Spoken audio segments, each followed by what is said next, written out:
Welcome to the Deep Dive. Today, we are taking a really structured look at military decision-making, at the highest tactical and operational levels. We are. We're going to examine the intricate architecture that turns a commander's mental picture of victory into reality on the battlefield, both the lethal and the non-lethal parts of it. That's right. Our deep dive today is focused specifically on commander's visualization and the process of core targeting. For anyone wanting to understand how large military formations really orchestrate combat power, especially in a modern multi-domain fight, this is pretty essential stuff. So where are we drawing from today? What are the sources? The doctrinal foundation for our conversation is, it's rock solid. It's drawn primarily from two crucial sources: Field Manual 309, which covers fire support and the operations process, Okay. and Field Manual 360, which details Army targeting.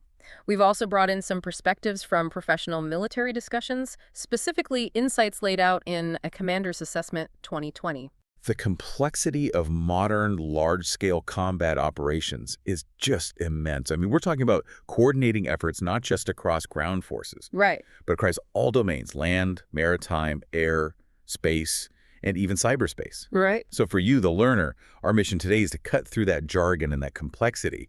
We want to understand the core methods military forces use to achieve convergence. That's the key word, convergence. The concerted employment of capabilities from multiple domains and echelons against combinations of decisive points. And this concept, as Field Manual 309 defines it, is really the key to gaining what they call a relative advantage in a peer-to-peer conflict. It is. It's what separates, a chaotic brawl from a really surgical application of force. Okay, let's unpack this. Let's start at the very beginning of the whole process. Yeah. The commander's cognitive understanding of the fight. Before any target is nominated, before a single round is fired, or any unit even moves, the commander has to visualize the problem and the desired solution. Commander's visualization is the necessary cognitive tool that precedes and informs all effective targeting, and the sources tie this cognitive process directly to what they call the operational framework. So the operational framework isn't just a map overlay with some circles on it, right? It's fundamentally a way of thinking. Absolutely. The operational framework, as it's documented in Army Doctrine Publication 101, is a cognitive tool used by commanders and their staffs. A cognitive tool. Yes. Its purpose is to clearly visualize and describe how they're going to apply combat power in terms of time, space, purpose, and resources, all within their concept of operations. It's the intellectual scaffolding. I like that. It bridges that huge gap between the unit's broad conceptual understanding of the environment, the desired end state, and the need to generate detailed, specific, executable orders. I appreciate that distinction. It imposes a necessary structure onto what is, by nature, a fluid and potentially chaotic environment. Field Manual 309 lays out 3 core areas of this traditional framework, and each one has really unique implications for fire support. It does. So let's start with the front lines. Close operations. What defines this space, and how does fire support fit in there? Close operations are, they're characterized by tactical actions whose purpose is to employ maneuver and fires to close with and destroy enemy forces. This is where the majority of your subordinate maneuver forces, your brigade combat teams and divisions, are engaged. Where the immediate action is. It's where the most immediate action takes place, yes. For fire support planning, the considerations here are all about rapid response and immediate protection. The fire support coordinator has to ensure that forces in contact have overwhelming support, and that the necessary safety mechanisms, fire support coordination measures and airspace coordinating measures, are established and communicated quickly. This allows for rapid deconfliction, especially when your own forces are maneuvering so close to the targets. So effectiveness without fratricide. That's the goal. Okay, so that brings us to the area that is really the primary focus of a Corps headquarters. Yeah. Operations in depth, or deep operations. Yeah. This is more about setting future conditions for success. Precisely.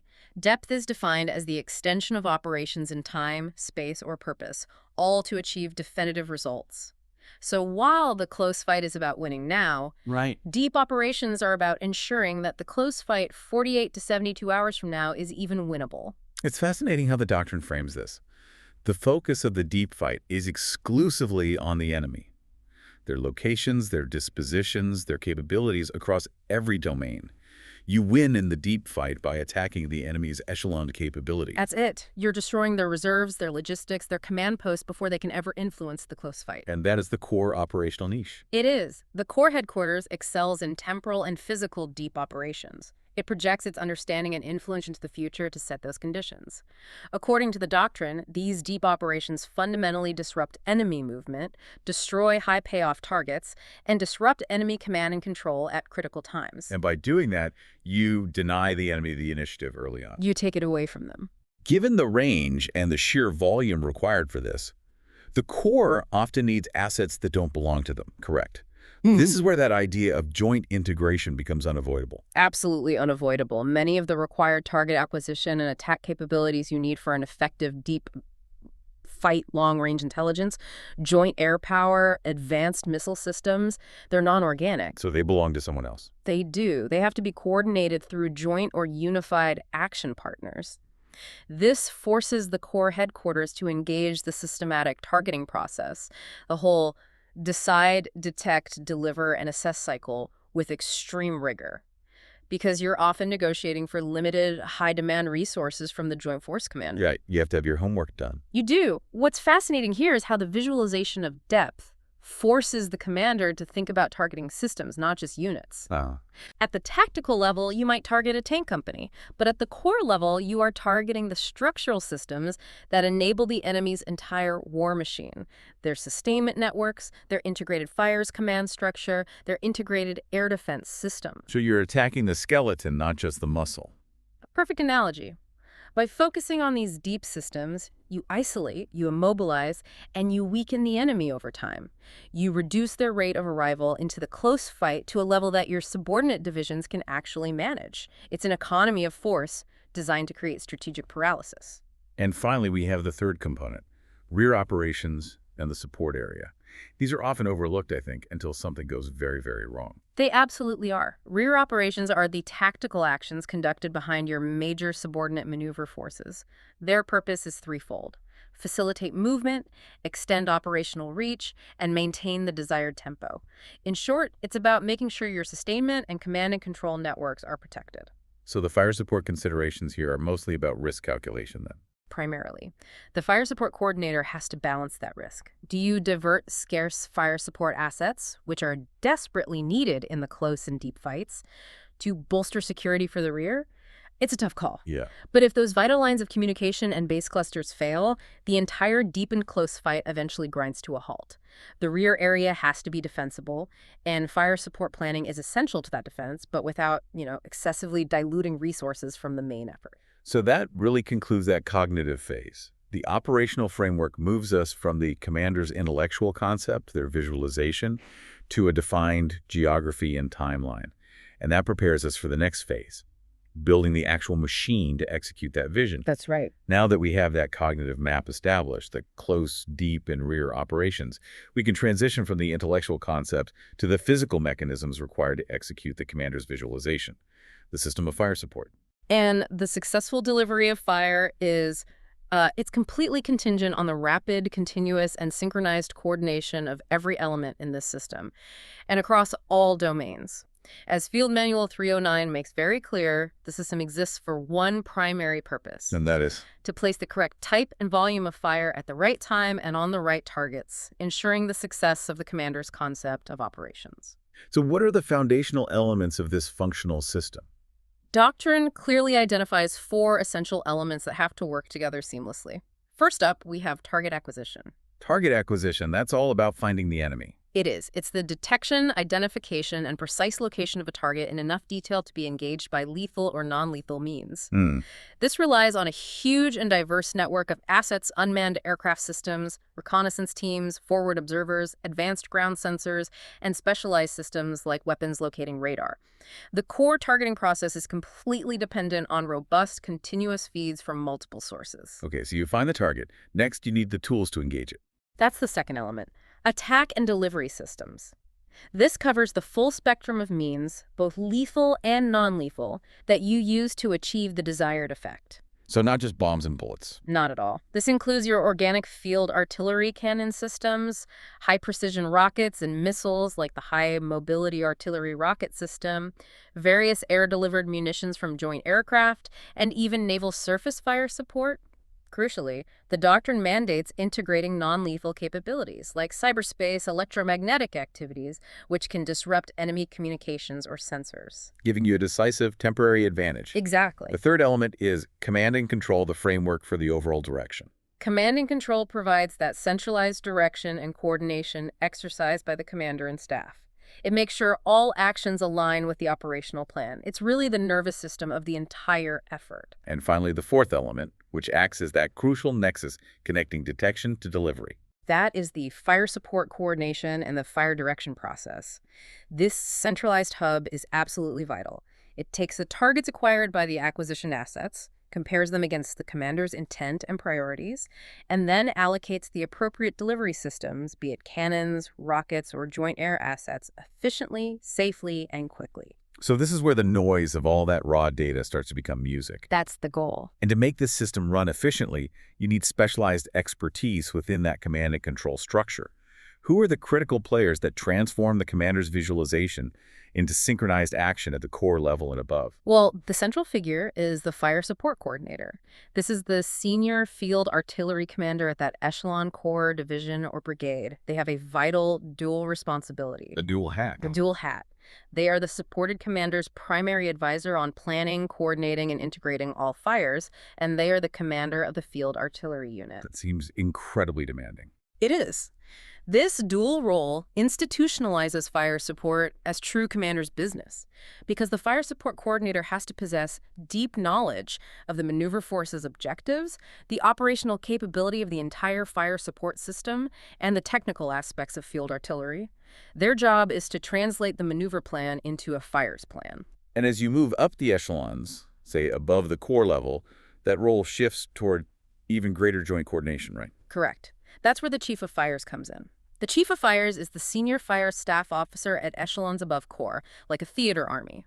Their primary function is to advise the commander on the best use of available fires resources and facilitate the fire's warfighting function within that sprawling joint force staff. So they're the linchpin for ensuring joint fires are coordinated to support the common objective. Over massive geographical areas, yes. And we also have to acknowledge the highest level of fires control, the Theater Fires Command. The Theater Fires Command is a high-level headquarters designed specifically to provide command and control of assigned strategic fires capabilities. Its role is massive, integrating all theater fires assets, and most importantly, developing, nominating, and ensuring the convergence of effects on joint targets across the entire theater of operations. So they're shaping the environment well in advance. Months, sometimes years in advance, to enable core operations. This sounds like a logistical and coordination nightmare. Managing assets from a mortar team a kilometer away to a long-range rocket system managed by a joint partner thousands of miles away. It is. Here's where it gets really interesting. The challenge of making noise into music. The sources use a fantastic quote from General George S. Patton to emphasize this need for precise synchronization. That's a great one. Patton famously said, "If the band played a piece first with the piccolo, then with the brass horn, then with the clarinet, and then with the trumpet, there would be a hell of a lot of noise, but no music." That analogy just perfectly captures the essence of convergence. Fire support is most effective when its effects are orchestrated, not just, unleashed one at a time. This isn't just about synchronizing your organic assets like field artillery and mortars. The real challenge is in integrating the non-organic joint assets, close air support, air interdiction, naval surface fire support, and even those non-lethal cyberspace electromagnetic activities. So the integration has to be continuous. How do they handle the tempo required in a large-scale conflict? The key is continuous planning throughout the targeting process and then dynamic adjustment during execution. The fire support coordinator has to ensure that integration occurs across the three dimensions of conflict: human, physical, and information. Right. The goal is to create and exploit relative advantages by making sure that when an enemy asset is degraded by a cyber attack, the kinetic strike hits at the same time before they can recover. The command and control system makes sure all those diverse assets are playing the same score at the same time. And this planned synchronization leads us directly into the structure of the Army targeting process. It does. The targeting process is that rigorous mechanism that takes the commander's visualization and gives it tangible structure, guiding the application of combat power. This process is cyclical and continuous, built on the four functions: decide, detect, deliver, and assess, or D3A. And the sources are unequivocal. We begin and focus heavily on the decide function. It's deemed the most important function in the entire cycle. Why is decide given such primacy? Because the decide function provides the overall focus. It sets the binding priorities for all the subsequent information collection and attack planning. If that decision is flawed or if it's misaligned with the maneuver commander's intent, Then everything that follows is wasted effort. exactly. The subsequent detect and deliver phases will be completely wasted effort. This function draws heavily on the staff's comprehensive knowledge of the threat, all informed by detailed intelligence preparation of the operational environment. And the outputs of this decide function are those three crucial planning products: the high payoff target list, target selection standards, and the attack guidance matrix. Let's focus on how targets are actually selected. It starts with the intelligence staff, correct? Correct. The intelligence analysts begin by developing the high-value target list. These are targets, systems, units, capabilities that are deemed highly valuable to the enemy commander. What they need to accomplish their mission. Exactly. An example might be the enemy's main missile launch facility or a major river crossing site that enables their movement. Okay, now this is where the operational decision-making comes in, making that key distinction between a high-value target and a high-payoff target. And the difference is absolutely critical. The targeting team, led by the fire support coordinator, takes that high-value target list and refines it into the high-payoff target list. Okay. A high-payoff target is defined as a target whose loss to the enemy will significantly contribute to the success of the friendly course of action. So an HVT is an intelligence product, what the enemy values. An HPT is an operational product, what we must destroy to achieve our visualization and win. Precisely. For example, the intel staff might identify 50 high-value targets, but the maneuver commander, focused on a specific phase of the operation, say fixing the enemy's main body, might identify only 3 of those as high-payoff targets. Why only 3? Because destroying only those 3 will critically undermine the enemy's ability to execute their planned movement at that crucial time. It's a dynamic, time-sensitive selection based purely on the friendly course of action. So once that HPT list is approved, the attack guidance matrix has to translate those decisions into executable orders. Yes. The attack guidance matrix is the approved product that translates the commander's visualization and priorities into detailed, actionable guidance for execution. It's the operational blueprint for the targeting team. It lists the specific high payoff target and then dictates 4 critical elements. What are they? First, the timing. When should it be attacked? Is it a target of opportunity? Is it tied to a specific phase of the maneuver? Okay. Second, the method. How will it be engaged? This is where convergence is built in. It might dictate field artillery, close air support, or combination. Third, the effect. What is the desired result? Destroy, neutralize, disrupt. And finally, the remarks section. This provides necessary coordination details like specifying ammunition type or contingency plans. These details are vital for safety and for speed. I mean, the source material gives the example of attacking enemy artillery. The AGM might specify field artillery, with the effect being to neutralize. Right. And the remarks section ensures safety by stating, coordinate and ensure critical friendly zones and call for fire zones are emplaced and active. Or if they're targeting highly time-sensitive enemy assets like air defense artillery, the AGM might call for a convergence of field artillery and cyberspace electromagnetic activities, demanding a destroy effect. The remarks would then focus on pre-coordination. Ensure fire support coordination measures and airspace coordinating measures are coordinated for immediate engagement. That pre-coordination is what allows the hyperspeed reaction you need to kill those systems. It's everything. So once the commander has decided what to attack, the process immediately shifts to the detect function. This is the intelligence collection effort organized specifically to support those approved HPTs. Right. And the detect function relies heavily on 2 specific geospatial tools that organize and task the intelligence, surveillance, and reconnaissance assets.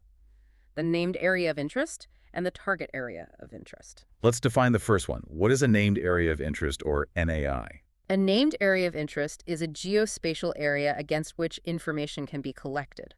Its primary purpose is to capture indications of enemy courses of action, for example, where a reserve unit might be moving, or to locate high-payoff targets. So it's an intelligence collection box. It is. And doctrine is clear that NAI should not be rigidly tied to specific terrain. They should be based on suspected enemy movements. And the target area of interest, the TAI, then exists within that intelligence collection space. Exactly. A target area of interest is the geographical area where high-value targets, which are now our high-payoff targets, can be acquired and engaged by friendly forces. The critical link is that TAIs cannot exist outside of an NAI. They're linked. Inextricably linked to the commander's priority information requirements and decision points. ISR assets are then tasked to observe those NAIs and TAIs to deliver the targeting information needed for execution. So decide establishes the intellectual framework for what we want to hit, and detect establishes the physical and informational framework for how we find it in real time. You've got it. Following those crucial planning steps of decide and detect, we move to the execution phase, the deliver function. This is where the commander's visualization turns into kinetic or non-lethal reality. And the deliver function is guided by the fundamental principles of fire support execution. These are often simplified using the memory aid ABUFMN. There are 6 core principles, all of which are critical. Okay, let's elaborate on all 6. They seem foundational. Starting with the A in ABUFMN. That is adequate fire support. This principle ensures that minimum adequate field artillery, which doctrine normally defines as 1 field artillery battalion for each committed maneuver brigade, is allocated. Okay. Furthermore, it ensures that resources, particularly ammunition, are weighted toward the main effort. You're guaranteeing the commander has enough firepower to break the enemy's will at the critical time and place. What about the W? Warning orders. This ensures promptness. Commanders have to provide timely and detailed warning orders to all supporting field artillery units so they can anticipate missions, prepare their positions, and adjust logistics. Anticipation is key to speed. And the I? That's immediately available fire support. This is about responsiveness and centralized control. Sufficient field artillery resources are often retained under centralized control to concentrate fires at the decisive time and place. This gives you flexibility. The F in ALIFMN relates back to safety and coordination. Yes, that's fire support coordination measures. This principle just mandates that fire support operations must be planned using proper coordination measures to prevent fratricide and ensure synchronization. The M covers options. Multiple options. The plan must be flexible. You have to integrate multiple assets, systems, and methods of attack for each high payoff target, so that if one system is denied or degraded, say, GPS jamming an alternate method can be immediately employed. And finally, the N. Networked and maneuver-focused. This just means field artillery fires have to be integrated across the entire network and must always support the maneuver commander's scheme. The fire's plan is subordinate to the maneuver plan. When we talk about maximizing the deliver function, especially at the core level, we inevitably talk about massed fires. The source material provides a powerful historical example of this. Oh, yeah. The sheer destructive power and psychological shock of massed field artillery fires were demonstrated vividly during the U.S. 7th Corps' breaching operation in Operation Desert Storm in 1991. The visualization by the commander, Brigadier General Creighton Abrams, Jr., it called for an unprecedented concentration of firepower. It wasn't just massing fire, it was massing fire to achieve a Soviet-style attack that the Iraqi defenders had been trained to fear. The scale was just enormous. What are we talking about? To prepare the breach point, General Abrams assembled the Corps' field artillery assets. 3 field artillery brigades, 2 division artilleries, and 10 multiple launch rocket system batteries. That's over 350 field artillery pieces. Wow. They positioned roughly 22 artillery pieces for every single kilometer of the attack zone, a density designed to just obliterate anything in its path. And the result? Stunning. In just a 30-minute field artillery preparation, they fired an astonishing 11,000 rounds of cannon ammunition, while the rocket launchers shot 414 rockets. This was not just volume, it was focused, simultaneous, converged violence. The concentrated violence crushed Iraqi morale and achieved immediate tactical results. It destroyed 50 tanks, 139 armored personnel carriers, and 152 enemy field artillery pieces. That's the ultimate example of achieving relative advantage. And that devastating effect fundamentally hinged on one often overlooked area, which the sources call a central and potentially decisive aspect: sustainment. The sources are really unequivocal about this. Logistics is not an afterthought. It is an essential component of the endurance tenet of multi-domain operations. It is. Without robust sustainment, the ability to deliver the required mass of fire just collapses. The fire support coordinator has to reconcile 2 critical rates: the required supply rate and the controlled supply rate. Okay, break those down for us. What's the required supply rate? That's the theoretical amount of ammunition needed to sustain unrestricted, continuous operations for a specified period. That's what the tactical plan demands. Yeah, and the controlled supply rate. That's the hard limit. The controlled supply rate is the maximum rate of consumption that can actually be supported by the logistics system. Considering trucks, roads, maintenance, how much ammunition can physically be moved from the depot to the firing battery in 24 hours? The operational risk lives entirely in the gap between those two numbers. Entirely. If your plan requires 1,000 rounds per gun per day, but you can only support 500, the mission is logistically doomed unless that gap is identified and mitigated way back in the decide function. Mitigation is the key. It is. Failure to sustain that rate of delivery means the enemy gets time to recover, reposition, and negate the effects of your initial attack. We've covered the overwhelming force of the deliver function, but we have to address the vital counterpoint, the legal and ethical requirement for precision and caution. Every targeting action must comply with the law of war, which is codified in a crucial step known as clearance of fires. The doctrine emphasizes that while the goal is intense violence, it must be lawful.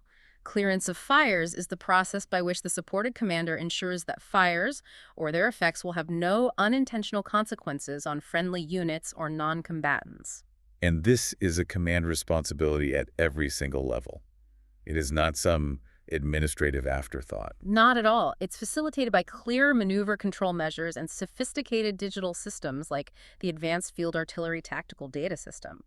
These systems can check for violations during fire mission processing in real time. And this process directly supports the 4 critical law of war principles. They are discrimination distinguishing combatants from non-combatants, military necessity using only necessary measures, unnecessary suffering prohibiting weapons causing superfluous injury, and proportionality. So ensuring injury to non-combatants isn't excessive in relation to the military advantage you expect. Exactly. This clearance process is the necessary friction that separates lawful military action from indiscriminate chaos. We've now covered visualization, the system, and the execution principles. The final piece is ensuring that this visualization is not only executable, but perfectly integrated into the operation's timeline and physical space. And that requires intensive synchronization in depth, beginning with rehearsals. Rehearsals are absolutely crucial. They're the final mechanism for validating the commander's visualization and the plans before troops are committed. The fire support rehearsal is a support rehearsal that should occur before the combined arms rehearsal. Its purpose is to refine the fire support plan and, critically, to prove the feasibility and timing of executing the essential fire support tasks. And then that fire support plan has to be integrated into the main rehearsal. It does. During the combined arms rehearsal, the fire support coordinator uses the fire support execution matrix, which is basically a detailed script of the attack guidance matrix set to a timeline to ensure every key element is synchronized for each phase. So you're validating everything. Everything. High payoff targets, target areas of interest, the trigger points, and target engagement criteria for each target. So if we see X, we do Y. Precisely. You also validate the specific attack guidance, which unit fires, what ammo, how many volleys, and essentially you're testing the contingency plan, like the crucial alternate method of attack when GPS is denied, degraded, or disrupted. This integration in time has to be mirrored by meticulous coordination in space, achieved through fire support coordination measures and rigorous airspace control. These are the doctrinal tools the commander uses to simultaneously deconflict assets and facilitate the rapid, safe delivery of fires. So what are some examples? Well, consider the coordinated fire line. This is a powerful, permissive tool. It's a line beyond which conventional surface-to-surface fires may fire at any time without additional coordination with the ground commander, expediting engagement. But you still have to coordinate the airspace. You always have to coordinate the airspace. And conversely, what's used to restrict or protect areas. That would be the restrictive fire area. This is a location where specific restrictions are imposed, preventing fires that exceed those restrictions without coordination. They're often used to protect sensitive infrastructure or non-combatants. And when you're integrating joint assets, especially air power, the kill box becomes a critical tool. The kill box is a three-dimensional permissive fire support coordination measure. For example, a blue kill box is designed to facilitate the attack of surface targets with air-to-surface munitions without further coordination with the operational area commander. It speeds up joint targeting exponentially. And the physical reality of coordinating artillery trajectories with aircraft flight paths necessitates rigorous airspace control. Airspace control integrates planned airspace use to manage risk. When a projectile trajectory conflicts with an aircraft flight path, the airspace control element has to direct changes. And the decision on who yields, the artillery or the aircraft, is always a complex one based on the commander's mission priorities and risk guidance. So, what does this all mean? We started with the commander's mental picture, their visualization, and we've ended with synchronized fires on target across multiple domains. What guides this entire iterative loop and ensures the system remains relevant? The final, crucial step in the operations process is assessment. Assessment is a continuous process that measures the overall effectiveness of employing capabilities toward achieving an objective. It involves comparing the forecasted outcomes, the desired effects you listed in the attack guidance matrix, to the actual events observed during the deliver function. We're talking about measuring two things here, aren't we? Measurement of performance and measurement of effectiveness. Exactly. Measurement of performance asks, did we fire the required 11,000 rounds? Okay. Measurement of effectiveness asks, did firing those rounds achieve the destroy effect on the enemy artillery system as envisioned by the commander? And this assessment process is what guides the subsequent activities, ensuring the plan remains realistic and relevant. The entire loop closes on itself, constantly refining the commander's visualization. The ultimate goal, bringing us full circle back to the introduction, is to achieve convergence, the concerted employment of capabilities from multiple domains across land, maritime, air, space, and cyberspace to achieve that position of relative advantage. The targeting process is the rigorous mechanism that turns a commander's mental picture into reality on the battlefield. That's it. That brings us to the end of our deep dive into commander's visualization and the core targeting process. We've moved from the initial cognitive map, the operational framework, through the systematic execution of the four-step targeting cycle, focusing on the specialized roles, the requirement for robust sustainment, and the need for seamless integration to achieve that convergence. Our sources consistently highlight the essential doctrinal requirements: speed, mass, and depth.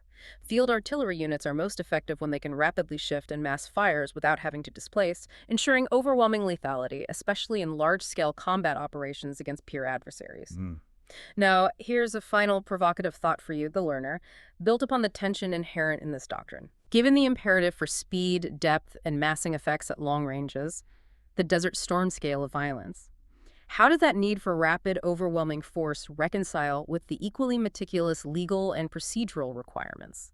Specifically, adhering to the no-strike list, executing the rigorous clearance of fires process, and ensuring proportionality, all of which are essential in modern joint operations. Especially when those digital systems that enforce safety are themselves operating in a denied, degraded, and disrupted operational environment. Exactly. The commander's visualization has to account for both overwhelming force and necessary caution simultaneously. A question worth mulling over as you reflect on the sheer complexity of modern military decision-making.